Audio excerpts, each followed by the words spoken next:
안녕하세요. 전 40대이고 딸아이를 키우고 있는 워킹맘입니다. 워킹맘이라면 아마 오늘의 제 사연이 더욱 공감 가실 듯해요. 아이는 키워야 하고 키우려면 또 돈을 벌어야 하는 이 지긋지긋한 악순환의 굴레에 빠져 하루하루를 피눈물을 흘리고 삼키며 살았던 지난 날들을 다시금 떠올려보며 오늘의 사연을 한번 공유해 볼까 합니다. 전 웹디자인의 편집 쪽으로 일을 하고 있어요. 처음엔 전망이 그리 좋지 않을 거라 생각했지만 의외로 일을 하다 보니 더 전망이 좋아졌던 일이었고 제 일을 사랑하게 되었죠. 하면 할수록 매력적이었고 제가 발전할 수밖에 없는 계기를 늘 꾸준히 만들어주는 직업이었습니다.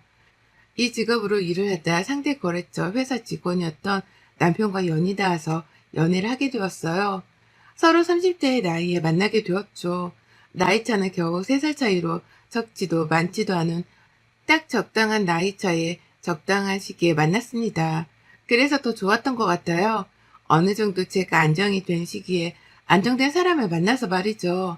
남편도 저도 월급쟁이였지만 전 언젠가는 회사가 아닌 프리랜서로 일을 하며 제 이름을 걸고 제 일을 하는 게 꿈이었습니다. 그러기 위해선 더 노력하고 배워야 했고 이쪽 바닥에 이미지도 좋게 많이 쌓아야 했죠. 입소문이 빠르고 무서운 만큼 입지를 쌓기 위해선 이미지 메이킹은 필수였습니다.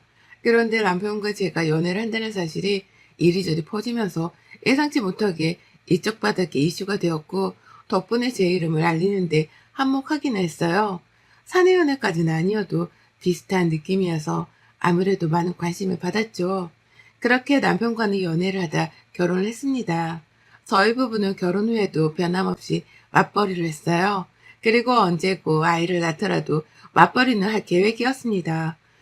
요즘 세상에 맞벌이가 아니면 도저히 살기가 힘들잖아요. 그러니 방법이 어디 있나요? 둘이 열심히 벌어먹고 사는 거 말고는 방법이 없죠.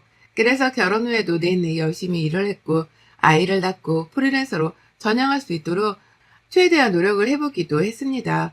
그렇지만 프리랜서로 전향해서 일을 한다는 게 결코 쉽지도 않았고 아직은 제가 부족하고 배울 것이 더 많았기에 시기가 별로 적절하지 않다고 판단을 했죠. 그러던 중 저희 부부가 결혼한 지 1년쯤 되었을 무렵 아이가 찾아와 줬고 머리가 복잡했습니다. 많은 고민을 했으나 아직 프리랜서로 전향하는 것 무리가 있다고 판단을 했고 최대한 만삭 때까지 버티다 출산휴가를 받고 출산 후에는 육아휴직 딱 2개월만 하고 복직을 해야겠다 싶었죠. 저희 친정엄마께서 딸아이를 봐주신다고 하셔서 마음 놓고 일을 할 수 있었습니다. 결코 그렇게 하고 싶진 않았지만 방법이 없었어요. 시터를 구하자니 솔직히 남의 손에 그 어린애를 맡기는 게 쉽지가 않더라고요. 남편과 상의 끝에 위와 같은 결정을 내렸고 저희 친정엄마께서는 그래도 1년 정도는 쉬다가 들어가지라며 아쉬워하셨죠. 몸도 상하고 애기도 눈에 밟혀서 어떻게 일을 하려고 하냐고 말입니다. 그러나 시모는 완전 다르셨어요. 요즘 젊은 여자들도 능력 없으면 결혼도 못하는 거라면서 애 낳고 집에 팔자 좋게 퍼져 사는 여자들 보면 한심하기 짝이 없다고 말씀을 하셨습니다. 이게 늘 제게 무슨 세뇌하듯 하시던 말씀인데 제가 일을 쉰다고 한 적도 없는데 혹여나 제가 일을 관두고 집에서 애를 볼까봐 불안해했죠. 그런 마음이 너무 느껴지니까 너무 꼴보기 싫었습니다. 난 요즘 집에서 남편이 벌어다 주는 돈 받아먹으면서 팔자 좋게 퍼져 사는 여자들 보면 그렇게 한심하기 짝이 없더라. 왜요? 어머님, 그게 다 본인 팔자죠. 전 부럽던데요. 남편이 돈 잘 벌어다 주니 집에서 편히 살림하고 애기한테 집중할 수 있는 건데 얼마나 좋아요. 미련하고 한심한 소리 하지 말아라. 넌 절대 그럴 생각도 하지도 마. 알겠지? 요즘 세상이 어떤 세상인데 지갑 없는 여자들이 어딨어. 내가 애초에 너 맞벌이도 안 하고 직업도 없고 그런 애였으면 며느리를 허락도 안 했어.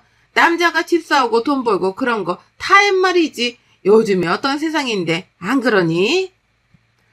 뭐 그렇죠. 그런데 신혼이면 맞벌이가 맞는데 아기를 낳으면 다르긴 하죠. 그 조그만 핏덩이를 두고 나가서 돈 번다는 게 어디 쉬워요? 어머님 얘기도 산모도 참 서로 못할 짓이죠. 얘 좀 봐라. 얘 나는 애 낳고도 바로 뛰어다닌 사람이야. 요즘 세상이 이상해서는 산후조리원이네 뭐네 그딴 거에서 산모를 아주 무슨 여왕 대접하는데 그럴 필요가 뭐가 있냐, 안 그래? 아무튼 애 낳고 2개월 육아휴직 그거 하고 바로 일하는 거 맞지? 맞아요, 어머님.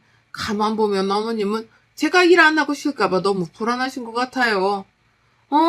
난 딱 싫어. 그러니까 쉴 생각 하지 말고 일해. 사직은 멀쩡한데 어디 남편이 벌어다 주는 돈에 기생해서 살 생각하냐? 얼마나 멍청하고 미련하면 안 그래? 전 이런 시모의 마인드가 너무 웃겼던 게 본인 소개였거든요. 저희 시모가 한평생 일을 해본 적이 없었습니다. 어려서 바로 시부랑 혼전임신으로 애 낳고 그렇게 사신 양반이라 한 번은 본인 손으로 일해서 뭘 벌어먹고 살아본 적이 없으셨죠. 그러다 시부가 남편이 20대 때 돌아가셨는데 그때 처음으로 일을 하셨냐고 여쭤봤더니 시부가 남긴 돈으로 아주 편히 살고 계신 양반이 저렇게 말을 하니 정말 웃겼습니다. 그리고 막말로 주부가 뭐 어때서요? 전 너무 부럽거든요.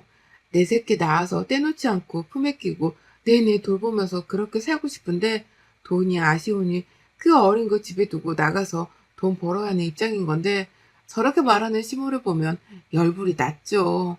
임신 기간 내내 시모는 제가 혹여나 몸이 힘들어서 회사를 간둘까 걱정스러워 안부 전화를 매일같이 하셨어요. 제 건강이 걱정되는 게 아니라 회사를 관둘까봐 말이죠. 나다. 출근은 했지? 별일은 없고? 네, 출근했고 별일 없어요. 그래, 산모들 보니까 다 만삭때까지 일하고 그러더라. 네가 뭐 몸쓸 일을 하는 것도 아니고 앉아서 컴퓨터나 두들기는데 힘들 게 뭐가 있겠어, 그치? 그 출산이니 잘 버텨라. 어머님, 이렇게 매일 전화 안 하셔도 저 안 그만두니까 걱정 마세요. 이렇게 매일 전화하시는 게 더 힘드네요. 무슨 말을 그렇게 하니? 내가 너 그만둘까봐 전화했겠니? 안부 인사지. 어머님, 매일 전화하셔서 첫 물음이 출근했냐, 회사 잘 나가냐, 그만둔 거 아니냐고 여쭤보시잖아요. 그만해주세요. 시모는 정말 하루가 멀다 하고 전화해서 저랬어요. 제가 딱 출산 예정일 일주일 전에 출산 휴가를 써둔 상황이었는데 이것도 트집을 잡았죠. 뭐하러 일주일이나 쉬냐면서 말입니다. 쉬면 뭐하냐고. 하루라도 일을 해서 돈을 벌 생각을 해야지. 어차피 컴퓨터 앞에 앉아서 일하는 거 힘든 것도 없는데 쉴 생각이나 한다면서 제게 미련하고 책임감이 부족하다는 말을 하더군요. 참 어이가 없고 화가 났지만 대꾸하지 않았습니다. 곧 출산을 앞두고 있고 제 감정이 애기한테 전달이 되니 굳이 시부 때문에 화를 내고 싶지 않았거든요. 겨우겨우 참았지만 출산 휴가 고작 일주일 동안 시모의 잔소리 폭격에 스트레스를 잔뜩 받았습니다. 갑자기 뜬금없이 영상통화가 왔길래 전화를 끊고 다시 걸어서 잘못 꼬신 것 같아서 전화를 다시 걸었다니까 영상통화가 맞다고 받으라는 거예요. 그래서 뭐지 싶어서 우선 카메라를 꺼둔 채 받았더니 주변에는 시모 지인들로 추정되는 사람들로 많았고 시모는 제게 이렇게 말했죠. 세정아, 애기 입체 초음파 최근에 한 거 있지? 아니 그거 좀 보여줘봐. 내가 그 사진을 잘못 눌러서 삭제했더라고. 네? 빨리 보여줘봐. 얘 코가 너무 오똑해서 코밖에 안 보인다고 하니까 이것들이 갓난쟁이가 뭘 그러냐고 안 믿잖니. 그렇게 전 입체 초음파 사진들을 하나 둘 셋 계속해서 영상통화로 보여드렸고 시모와 지인들은 애기의 얼굴이 이렇네 저렇네 평가를 하기 시작했죠. 이쁘고 안 이쁘고로 떠나서 아이의 얼굴로 평가를 하고 있는 걸 더 듣고 싶지가 않아서 끊고 싶었으나 시모는 거기서 겨우 참는 제게 한 방울 더 먹였습니다. 아참, 그리고 너 애 낳고 2달 있다 복직하는 거 맞지? 아니 내 친구네 며느리가 그런다고 해놓고는 지금 집에서 살림만 하고 있다는 거야 글쎄. 너는 그러는 거 아니지? 어머님 제가 아니라고 여러 번 말씀드렸는데요. 커봐라 얘는 아니라니까. 얜 지 돈 벌어서 지가 쓰는 애지. 막 그런 애가 아니야. 시모와의 갑작스러운 영상통화는 너무 불쾌했고 끊으려고 하면 질문하고 끊으려 하면 질문을 해서 끊을 수도 없었습니다. 일주일 동안 시달리고 또 시달리다 겨우 출산을 했고 조리원에서 딱 2주 있기로 했어요. 그 2주 동안은 조리원 천국은커녕 시모의 전화 때문에 전 결국 전화를 꺼버렸습니다. 한마디로 사회와 단절하며 살았어요. 얘를 보여줘라. 회사에는 연락했냐? 복직 날짜는 정확히 언제냐? 하는 거 맞냐? 부터 시작해서 정말 악질일 뻔한 걸 겨우겨우 참아내고 있었습니다. 조리원에서 나오고 친정 엄마께서 저희 집에 와 계시며 아이를 함께 돌봐주셨어요. 남편도 이런 친정 엄마께 감사하다며 용돈과 수고비 개념으로 돈을 챙겨드리자고 했고 저 역시 당연히 그래야 한다고 선을 딱 그었죠. 그러면서 슬쩍 남편이 이참에 시댁에도 용돈을 드리자고 하는 겁니다. 많은 고민 끝에 금액은 당연히 아이를 봐주시는 저희 친정 엄마께서 훨씬 많이 받으셨지만 시모에게도 약소한 용돈을 드렸어요. 그렇게 매달 돈이 나가게 되었죠. 육아휴직을 했던 2달은 정말 눈 깜짝해 보니 흘러가 버렸고 어느덧 복직을 해야 할 시기가 되었습니다. 복직을 하고서도 문제가 없었던 건 친정엄마가 아이를 봐주고 있으니 너무 안심이 되었어요. 그치만 이 평온함이 그리 오래가지 않았죠. 친정엄마께서 허리가 원래 안 좋으셨는데 디스크가 너무 심해지셨고 도저히 이 상태로 아이를 받으려고 할 수 없었습니다.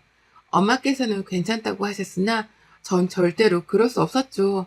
이미 아이를 봐준 것 때문에 이렇게 되신 것 같아서 너무 속상했는데 말이에요. 결국 아이는 어린이집에 보내게 되었고 저희가 퇴근할 때까지만 딱 그 2-3시간만 시모에게 부탁을 드려봤으나 죽어도 싫다고 하셨습니다. 어머님, 상황이 이래서 그런데 연하 하원하고 저희 퇴근할 때까지만 넉넉히 3시간 정도만 봐줄 수 있을까요? 아우, 나는 얘 못 본다. 나 우리 애들도 겨우겨우 키웠어. 그리고 다 늙어서 얘 보면 골병 들어. 니네 엄마가 대단한 거지. 나는 싫다. 연아가 아무리 내 손이었고 이뻐도 내 몸까지 골병 들어서 봐줄 정도는 아니다. 나도 살아야지. 내가 골병 들고 어디 아프기라도 하면 니들이 뭐 나 책임져 줄 거냐? 그 잠깐 동안 봐줄 시터 구하는 것도 애매해서요. 그건 니들 사정이지. 니들만 애 키우는 것도 아니고 아무튼 난 싫다. 시모는 딱 잘라 거절을 했고 결국 전 회사에 양해를 구해서 출근 시간을 당기고 퇴근 시간을 당겼습니다. 이것만 해도 이미 제 사정을 충분히 봐주신 거라 꽤나 눈치가 보이는 상황이었으나 아이를 키우다 보면 변수라는 게 참 많죠. 갑자기 아프기라도 하면 급하게 애를 데리러 가야 했고 그럼 일하다 말고 반차, 연차를 쓰고 가야 했어요. 이게 한두 번도 아니었던 게 유독 딸아이가 잔병치레가 많은 아이였죠. 너무 눈치가 보여 남편에게 연락해서 좀 가보라고 해도 본인은 절대 못 간다며 엄마인 당신이 알아서 하라는 말만 하고 연락 두절이었어요. 얘를 저 혼자 낳은 것도 아니고 저 혼자 키우는 것도 아닌데 열받는 것은 물론 서럽기까지 하더군요. 결국 이런 일이 반복되다 보니 근태가 엉망이 되었고 회사에서 공고사직을 당하게 되었죠. 그치만 억울하지 않았고 이해했습니다. 제가 대표 입장이라도 저 같은 직원 못 끌고 가죠. 하루아침에 실직을 하고 백수가 되니 막막하긴 했습니다. 그치만 어디까지나 아이를 키우다 일어난 일이고 저만의 문제나 책임이 아니라 생각했기에 남편과 진지하게 대화를 시도했죠. 내가 이럴 줄 알았어. 그래서 당신한테 같이 좀 하자고 했잖아. 당연히 같이 하는 게 맞지 않아? 나만 엄마고 나만 부모야? 어쩜 그렇게 무책임해? 돈만 벌어다 주면 그게 부모가 아빠니? 그럼 나도 그렇게 할 테니까 당신이 연하 케어해. 왜 나한테 다 떠넘기고 그래? 난 아빠고 당신은 엄마잖아. 결국 가장은 나 아니야? 가장이 무너지면 집 기둥이 무너지는 건데 그걸 원하는 거야? 이럴 때만 가장 같은 소리 하지? 어쩔 거야? 내가 다른 회사를 들어간다고 해도 이 상황은 똑같이 벌어질 거고 당신은 같이 해줄 마음도 없고 시터를 구하려 해도 쉽지 않고 그건 또 당신이 싫다고 하고 나더러 어쩌라고. 아 그냥 연아가 지금 너무 어려서 그런 거니까 한 2년 정도만 당신이 옆에 붙어서 살림하면서 해봐. 내가 2년 동안은 어떻게든 커버해볼 테니까 그게 좋겠다. 맞벌이로도 허덕였는데 당신이 외벌이로 뭘 어떻게 커버할 수 있는데 현실적인 얘기를 해. 생활비 따박따박 주고 내 돈 벌어서 다 꾸려 나갈 테니 그냥 살림하고 연하 키우라고 2년 동안은. 그렇게 결국 남편과의 다툼 끝에 결론은 2년 동안 저더러 집에서 살림을 하라는 거였죠. 이 말이 설레지도 기쁘지도 않았던 게 집 사정을 뻔히 아는데 대체 뭘 믿고 저렇게 큰 소리를 치나 싶었습니다. 그치만 당장 방법도 없었죠. 친정엄마도 시모도 그렇다고 시터는 또 남편이 싫다고 구하는 것도 쉽지 않고 이러지도 저러지도 못하는 답답한 상황 속에서 저만 죽어 나가는 거였으니 그냥 이를 보기로 했습니다.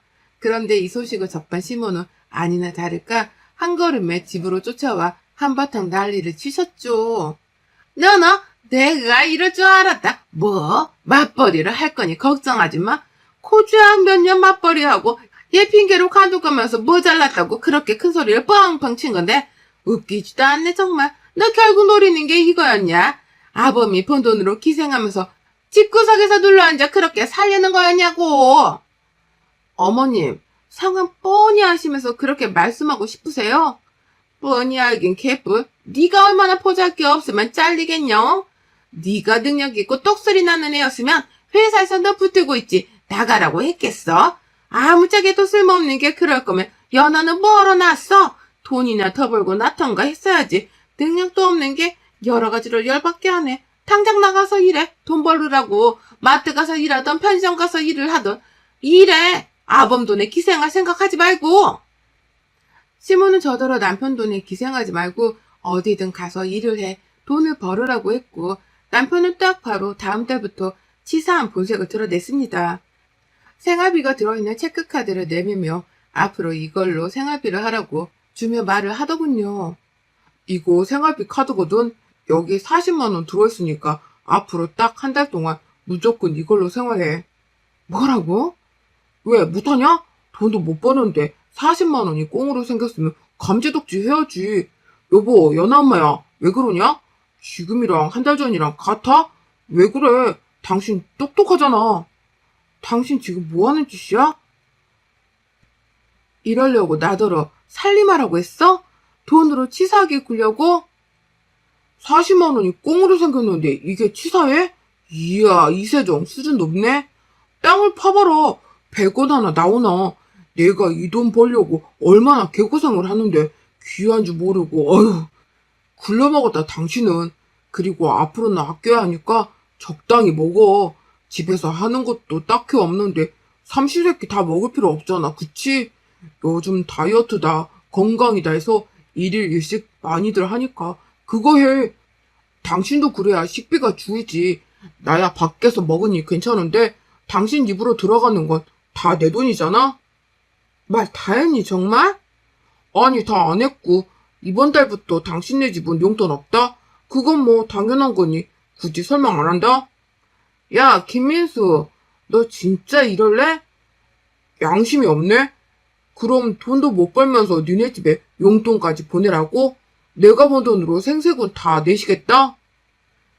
그게 아니라 지금 양가에 드릴 용돈은 다 못 드리지. 한 푼이 아쉬운데 우리 한편에 어떻게 용돈을 드려? 아니지, 난 벌잖아.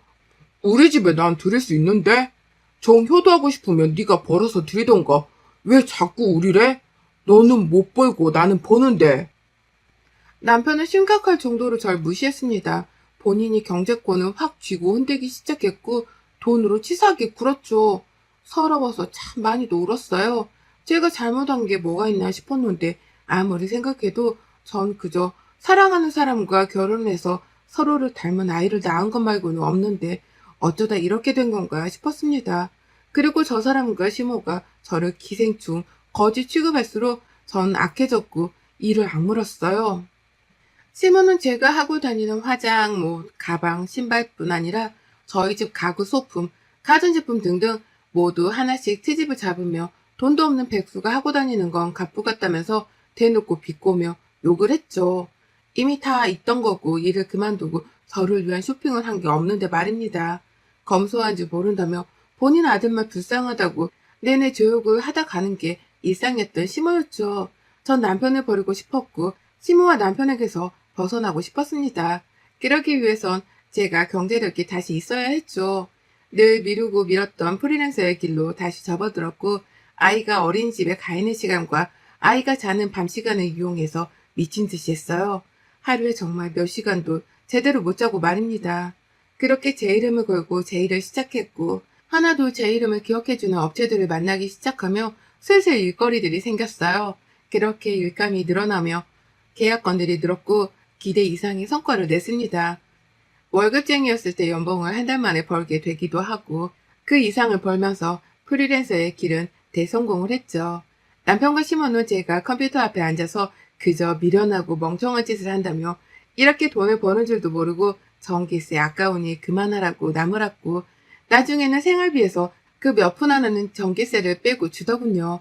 그러던가 말던가 신경도 안 쓰고 있었고 전 변호사를 통해 미리 모든 걸 다 정리한 후 이혼 통보를 했습니다. 다른 건 다 괜찮은데 제가 번 돈이나 양육권을 빼앗길까 무서워서 이 부분을 철저히 준비했죠. 남편과 시모는 이혼을 통보한 제게 이렇게 말했어요. 이혼? 너 지금 이혼하자고 했냐? 드라마 좀 그만 보랬잖아. 세정아, 연아 엄마야. 왜 그래? 이혼하면 뭐 먹고 살게? 아니, 막말로 나야 좋지.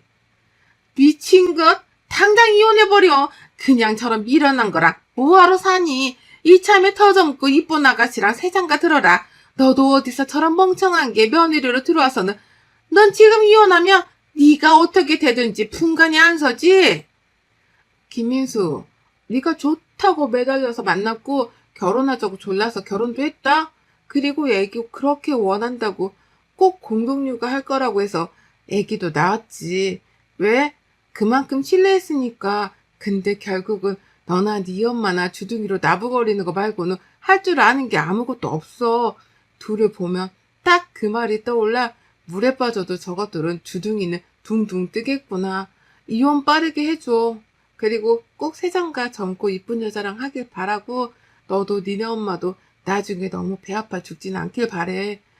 특히 어머님 성질이 워낙 고약하셔야지 배 아파 죽다 쓰러지실까 걱정이네.